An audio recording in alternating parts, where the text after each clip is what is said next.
Hi, my name is Julie Yates. So, women played a very critical role in the American Revolution.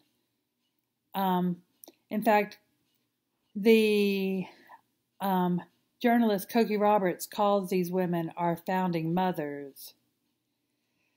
So, women like Abigail Adams corresponded with her husband and talked to him about what was happening and kind of was a voice for women in talking about this new government and how the new government should look. Now, Abigail Adams was a very strong woman, and she was smart. Her father was a minister, so she was surrounded by books growing up and was a voracious reader. And one of the most famous things probably that most people remember her by is the letter to John Adams where she tells him to remember the ladies when this new government is being formed, to be more generous and favorable to them than your ancestors. Don't put unlimited power in the hands of the husbands.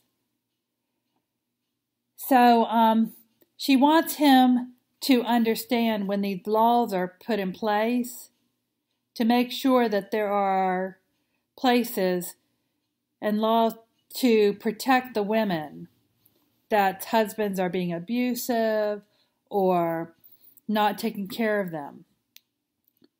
Now, one of the questions we have, if the story of Betsy Ross didn't exist, do you think a woman of some other profession would have filled the shoes? Yes, I do, because there were lots of women that were behind the scenes and in front of the scenes.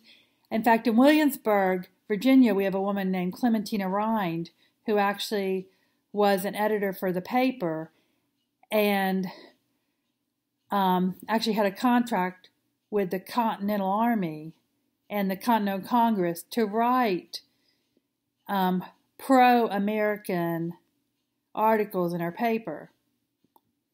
So someone like that, like Abigail Adams, would have come along and did come along.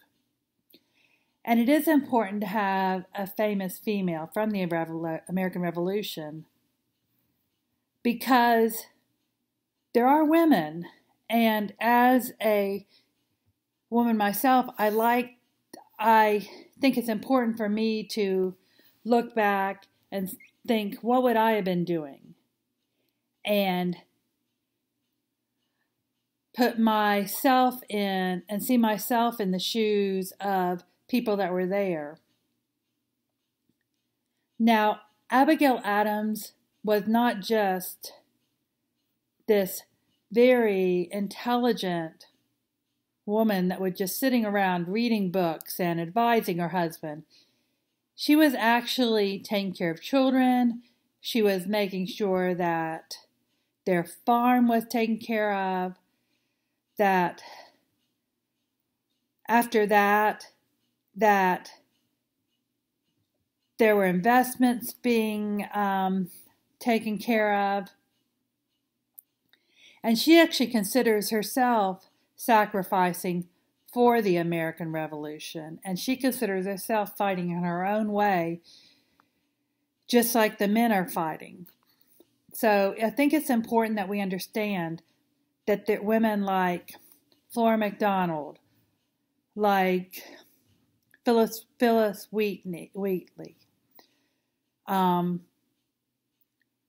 Abigail Adams, were fighting in their own way just as much as the men were fighting in the front lines and in the halls of government to make sure that the revolution succeeded